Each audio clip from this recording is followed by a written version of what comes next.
Bonjour Xavier Jans, Bonjour. Frontières, The Divide, Hitman, autant de films qui font de vous quand même l'une des personnalités importantes du cinéma de genre français. Alors je vais poser une question assez peu originale. Quelles sont vos grandes influences et qu'est-ce qui vous motive encore après tant d'années, après quelques films tout de même, à continuer le cinéma et à vous motiver dans Parce ce que je genre? pense que c'est un genre essentiel et c'est un genre qui fait appel à l'imagination. Et moi, je sais que j'ai toujours aimé développer mon imagination. Quelqu'un qui a du mal à communiquer. C'est-à-dire, la parole, c'est quelque chose qui est plus compliqué à gérer. Et je trouve que l'image, moi, je suis venu de l'image, dessiner beaucoup quand j'étais petit et tout. Et je trouve que justement, créer des images fantasmées est un plaisir de pouvoir créer ça au cinéma. Le cinéma, c'est l'art de l'imaginaire et j'avais envie d'explorer ça. Et je continuerai jusqu'à jusqu'à ce que mort s'en suive. Mais non, je suis vraiment passionné par le fantastique. Et c'est surtout un endroit où tout est possible. On n'est pas contraint à être dans un carcan ou s'imposer des règles. C'est-à-dire que le fantastique peut permettre d'exploser ses règles et le cadre, et j'ai envie d'aller vers ça. Et du coup, vos grandes influences au niveau cinématographique, quelles sont-elles? Comme je disais à un autre journaliste tout à l'heure, c'est que mes grandes influences cinématographiques, aujourd'hui, je vais vous répondre que c'est Les Dents de la Mer ou Spielberg, et demain, je pourrais vous répondre que c'est Oliver Stone, et c'est vraiment différent en fonction du mood, de l'humeur et de là où on est, mais c'est vrai que ouais, je pense que Les Dents de la Mer ont eu une grosse influence sur moi. C'est le premier film, je dirais, qui m'a donné envie de savoir comment ça avait été fabriqué. J'ai été fasciné par le film et étant petit, je voulais comprendre le procédé. Et donc, je pense qu'à partir du moment où on s'intéresse au procédé, forcément, on a envie d'aller plus loin, d'explorer plus loin. Puis à un moment donné, on se passionne par cette manière de fabriquer, de faire des films, de fabriquer des émotions. Et ça a été le vrai déclencheur. Dans 2 mois, ça va faire 10 ans qu'est sorti Hitman. Mhm. Hitman, ça a été une expérience assez particulière pour vous, hein. Le film a été pas mal bridé en fait Mhm. par les studios hollywoodiens. Est-ce que cette expérience a beaucoup marqué vos différents projets après ce passage à la Fox? Pas forcément, parce qu'en fait, c'est un film que moi j'avais fait. J'avais 30 ans quand j'ai fait le film, donc un sérieux manque d'expérience aussi, étant très jeune réalisateur. Et ça a été un apport professionnel énorme. C'est-à-dire que c'est un film qui m'a fait gagner 10 ans. Derrière, si je n'avais fait que Frontières, j'aurais pas encore fait The Divide, j'aurais encore moins fait Crucifixion ou Cold Skin. Et c'est vrai que Hitman a été vraiment un film fondateur pour pouvoir faire d'autres choses. J'ai appris énormément. C'est-à-dire que j'ai appris que quand on travaille avec un studio, c'est pas comme sur un film indépendant, on fait le film du studio. Et derrière, j'ai fait des films où je voulais vraiment me retrouver. The Divide, c'est un film très personnel. Cold Skin, ça reste aussi un film très personnel. Et à côté de ça, j'ai aussi travaillé sur la série Crossing Line où j'ai appris comment travailler pour un studio. J'ai appris comment travailler pour un producteur, un showrunner, et j'ai rencontré des grands comédiens en travaillant sur cette série aussi, comme Donald Sutherland et Ray Stevenson. Et d'ailleurs, Ray Stevenson est dans Cold Skin et ça fait partie d'un parcours professionnel en fait. C'est un vrai voyage culturel. Et aujourd'hui, je pense qu'avec Cold Skin, j'ai trouvé vraiment le film de la maturité et la voie de ce que j'ai envie d'explorer en fait. Et du coup, on a lu beaucoup de critiques, notamment sur les forums de sites de jeux vidéo, qui disent c'est pas possible, ils n'ont pas pu jouer au jeu avant de faire ce film. Pourtant, vous êtes, il me semble, assez influencé par la culture du jeu vidéo. Oui, mais en fait, le film à la base était très inspiré du gameplay du jeu. En fait, c'était un film plus orienté sur l'infiltration. Mais après, les Américains, ils font un film pas que pour les joueurs, ils font un film pour le plus grand public.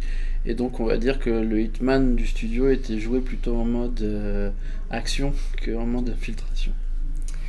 Alors, pour votre nouveau film Cold Skin, vous adaptez non pas un jeu cette fois-ci, Mhm. mais un roman d'Albert Sanchez Pignol.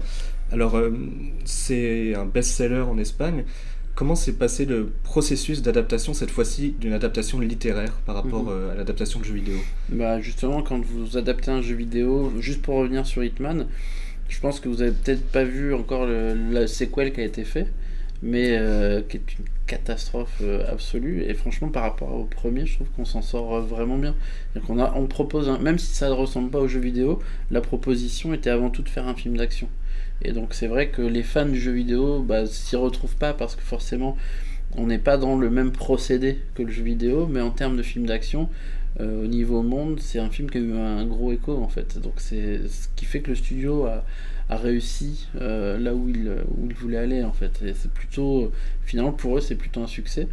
C'est décevant pour les fans, mais les fans représentent plus une niche pour le jeu. Moi je faisais partie des fans, donc j'avais l'impression de trahir un peu, mais en même temps le film a été de leur point de vue est plutôt une réussite.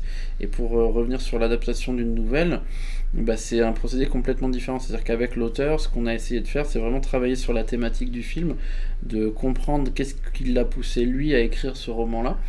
Lui, Albert Sanchez Pignol étant un anthropologue, on a vraiment travaillé sur son désir d'auteur, qu'est-ce qui l'a poussé à faire ce roman. Et en fait, on se parlait de la théorie de l'évolution de Darwin, et que lui, en tant qu'anthropologue, aujourd'hui, écrire la théorie de Darwin est quasiment impossible. Donc qu'est-ce qu'il a fait? Il a écrit ce roman qui lui a permis d'écrire sa propre théorie de l'évolution. Et alors, votre première version de Hitman avait été jugée trop sanglante par les studios. Donc Frontières, c'était aussi très violent avec beaucoup d'effusion d'hémoglobine. Dans une émission, Gérald Lollet sur vos tombes, vous aviez donné la raison pour laquelle vous mettiez beaucoup de gore dans vos films. Vous avez dit sinon on s'ennuie. Vous pensez que les spectateurs vont s'ennuyer devant Colskin? Non, j'avais dit ça? Ouais. Ah ouais? C'est dur qu'on ressort. Ouais, avec Poulpe et Davy Mourier. D'accord, non, je pense que c'était. Après, c'est aussi pour trouver un bon mot et faire le malin, parce qu'avec Poulpe, franchement, on rigole beaucoup. Et je pense que c'était vraiment plus pour le bon mot en fait. Et donc, ça, c'est un peu. Je pense que vraiment, c'était vraiment pour. C'est plus ça, c'est-à-dire que vous trouvez la petite catchline qui va faire rigoler. Mais c'est vrai que non, je pense que je suis pas du tout d'accord avec ce que j'ai dit à ce moment-là. Je pense qu'au contraire, Frontières, pourquoi Frontières était violent au moment où il a été fait, c'est que dans sa thématique et dans ce que je voulais raconter, je voulais faire un film un peu en colère. Un film qui se pose là en étant un peu énervé du système politique actuel dans lequel il s'inscrivait. Et c'est un film tellement anti-fasciste, anti-extrême droite. C'était, oui, après la quasi-élection de Jean-Marie Le Pen. Exactement, et donc je voulais vraiment stigmatiser finalement cette colère à travers ce film-là. Et le film, je pense qu'on ressent qu'il y a quelque chose de très agressif dans le film. Et donc c'était agressif et colérique par rapport à ce qui se passait politiquement en France à ce moment-là. Et malheureusement, ça n'a pas forcément évolué quand on ce qui s'est passé dernièrement. Et donc le film il s'inscrivait vraiment dans cet écrin. Et Hitman, la violence de Hitman était plutôt graphique, elle correspondait au jeu vidéo, c'est-à-dire que le jeu vidéo est très violent. Et moi ce que je voulais c'était retrouver la violence graphique du jeu dans ce que je tournais. C'était vraiment pour être le plus fidèle possible à ce qui avait été fait par les éditeurs de EOS. Mais c'est vrai que j'avais pas le recul par rapport au studio qui voulait un film un peu plus propre en fait. Donc nous on était à fond dans ce qui avait été créé par EOS. Bon voilà, après on n'avait pas forcément un cahier des charges qui nous disait non, pas de sang du tout. Nous on respectait, moi j'ai joué au jeu, les impacts du Silver Bullet sont plutôt très c'est des grosses effusions de sang, et on a essayé de rechercher ça exactement. Après sur Colskin, c'est un film qui est pas du tout violent parce que on est sur autre chose. On raconte déjà l'adaptation du roman, le roman n'est pas violent, et le film raconte avant tout le point de vue de ce personnage qui vient se perdre en Antarctique, qui vient chercher quelque chose, et à travers sa rencontre avec les créatures, il est obligé de se battre, mais on parle plus de la guerre, on parle plus de l'isolation et du rapport de la communication entre deux espèces. On est vraiment sur une autre thématique. C'est pas un film qui se veut en colère, c'est pas un film qui se réfère à la violence graphique d'un jeu vidéo, c'est un film qui va faire appel à la violence uniquement quand elle est nécessaire. Il y a peut-être 2 moments où c'est un peu violent dans le film, mais sinon tout le reste est avant tout sur les personnages. Et alors ce film, Colskin, fait beaucoup penser aux peintures de Caspar David Friedrich. Notamment, vous en avez un peu joué au niveau de l'affiche, Bien sûr. reprenant le voyageur contemplant une mer de nuages. Mais il y a aussi d'autres tableaux qu'on peut retrouver, récifs de rochers sur la plage de mer ou la mer de glace. Comment vous est venue cette influence? Est-ce qu'elle vous a frappé quand vous avez lu le roman ou le script, ou ça vous est venu moins intuitivement? C'est vraiment intuitif en fait, c'est-à-dire que moi j'ai découvert Friedrich après avoir commencé à travailler sur le film. C'est-à-dire que quand je travaillais sur le film, en fait on me dit putain ça ressemble aux peintures de Friedrich, et je connaissais pas Friedrich à ce moment-là. Et j'ai regardé, et puis effectivement c'était la même chose en fait. Et donc à partir de là, j'ai embrassé ce qu'a fait Friedrich, et je m'en suis servi pour la direction artistique du film, parce que le film s'inscrivait vraiment dans cette culture du 19e siècle, et je voulais absolument retrouver ça à la fois dans le graphisme du film, dans ce que les personnages disent, dans les costumes, et on est parti dans cette direction à 100%. Et alors assez rapidement dans le film, la figure du monstre est renversée. Alors ça ne spoil pas grand-chose, hein, c'est au début du film.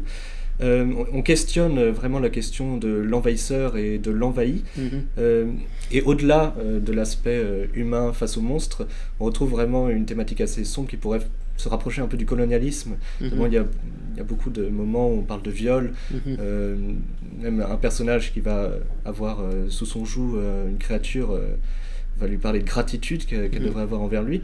Est-ce que c'est une réflexion par rapport au colonialisme, même les conquistadors en Amérique du Sud, c'est une réflexion qui vous a parcouru beaucoup pendant la réalisation? Déjà le livre est très clair là-dessus, c'est une vraie métaphore de la colonisation espagnole en Amérique du Sud à la base. Il y a vraiment ce truc-là dans le roman que nous on a retranscrit dans le film, et en même temps on a aussi voulu y projeter tout ce qui est peuple envahi ou peuple qui fuit une guerre.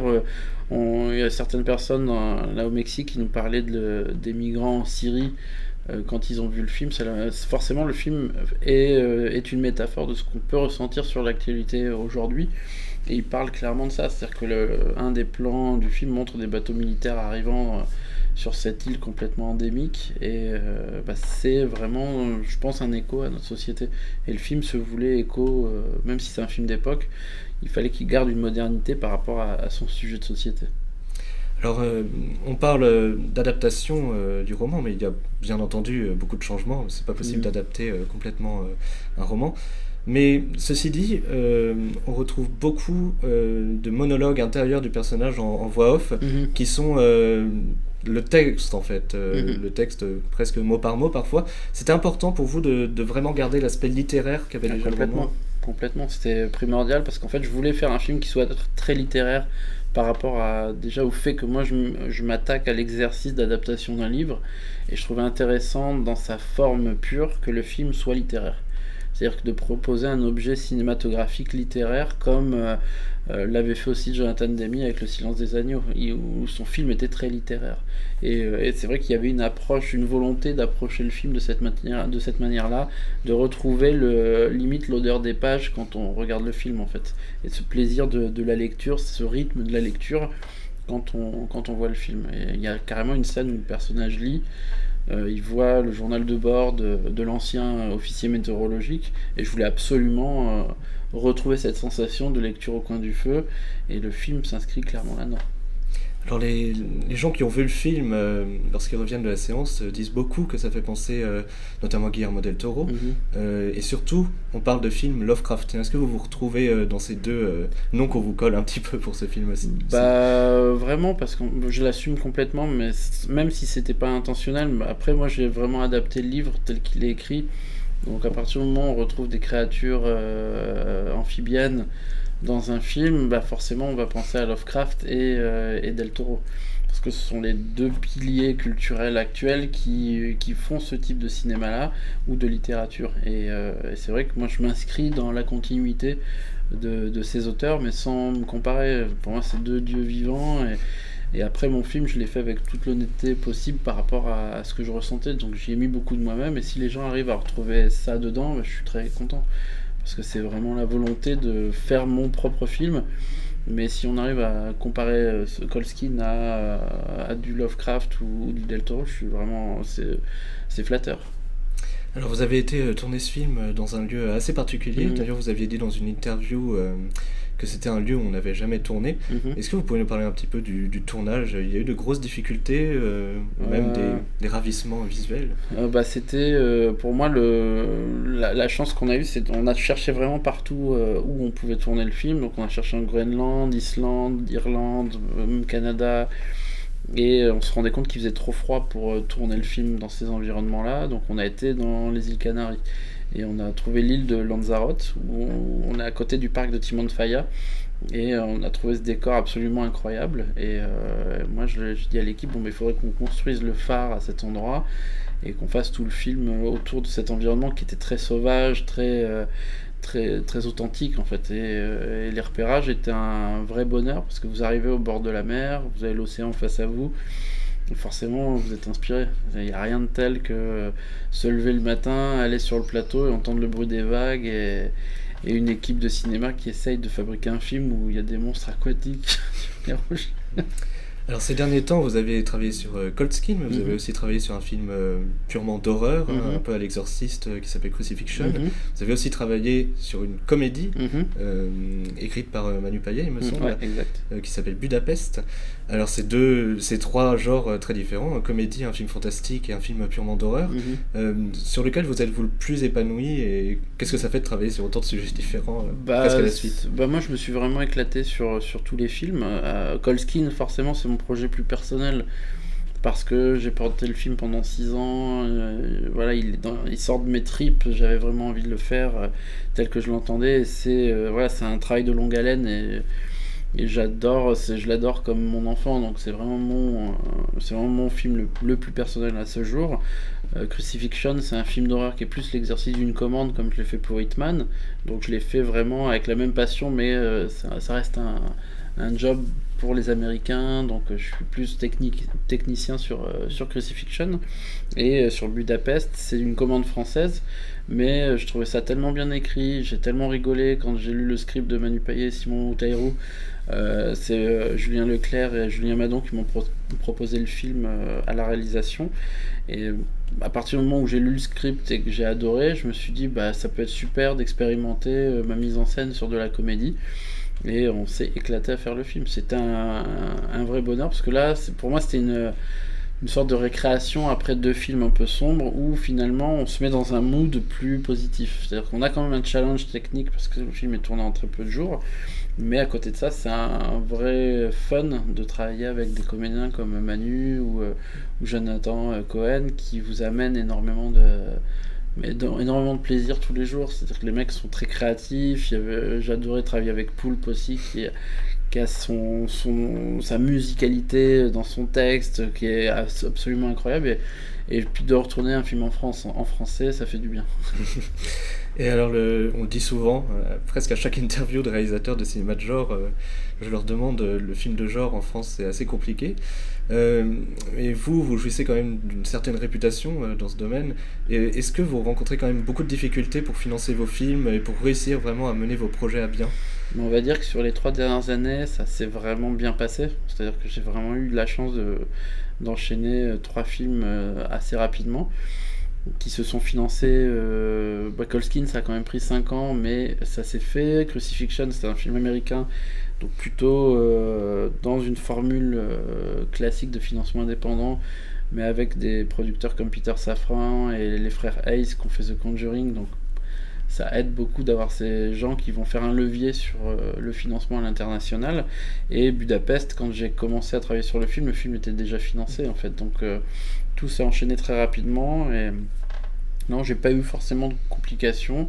On verra sur les futurs projets en fait, mais l'idée c'est d'aller vers des projets avec des propositions originales. Alors dernière question, tout à l'heure vous avez parlé peut-être d'arriver à la maturité avec Cold Skin. Est-ce que vous avez envie d'orienter un peu plus votre cinéma vers des films comme ça, un peu plus posés, peut-être un peu plus contemplatifs notamment? Ça dépend de l'histoire, c'est-à-dire que Cold Skin nécessitait d'avoir un côté très, très posé. Après Budapest, vous allez voir, c'est pas posé du tout. C'est très sauvage en termes de comédie, on s'y lâche beaucoup et on s'est beaucoup amusé à faire le film. Et on veut que le spectateur retrouve ce plaisir, cet amusement qu'il y a eu au quotidien sur le tournage. Donc on essaie de communiquer ça. Là, je suis en pleine post-production du film et vraiment, je peux être avec le monteur et rigoler avec lui face à certaines séquences. Après le prochain film, je sais que j'ai un film sur Robert Capa, un autre film un peu fantastique. J'ai envie, après la tournée des festivals où j'ai plein de gens qui me disent ouais mais c'est quand que tu refais un film trash, je me dis ouais purée, c'est quand même rigolo de faire des films trash, donc peut-être qu'il y en aura un qui se préparerait. Franchement je sais pas, c'est ça, on approche un film en fonction de la manière dont le film doit être raconté. Il faut amener une justesse. Tu verras que Crucifixion est tourné d'une certaine manière, très, très spécifique, avec beaucoup de parti pris dans les dialogues où les personnages regardent la caméra. Enfin, c'est vraiment très spécifique. Budapest, c'est une comédie que je voulais très élégante, parce qu'il y a beaucoup de choses un peu trash dedans, mais il fallait contrebalancer avec une vraie élégance dans la mise en scène. On est en scope, on est plus dans du Todd Phillips, en termes de stylisation. Et Colskin, c'est un film qui a une approche très réaliste dans sa mise en scène. Moi, j'adapte ma mise en scène en fonction de l'histoire. C'est-à-dire, je vais pas essayer de faire quelque chose identique à chaque fois.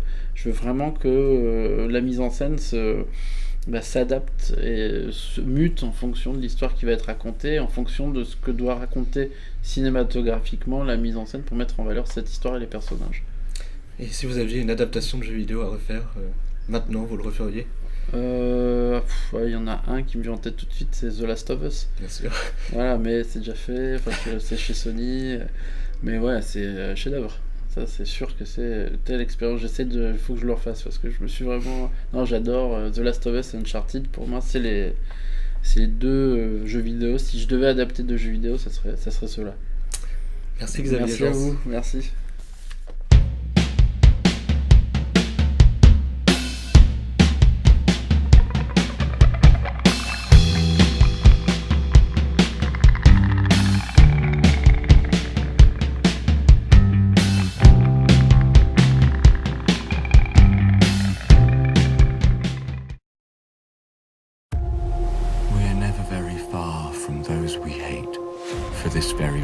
We shall never be truly close to those we love.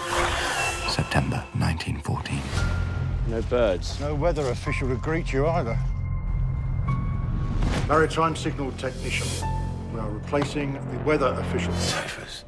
He's dead? I can't tell whether it arises from a longing for civilization, a prisoner's panic, or simply fear.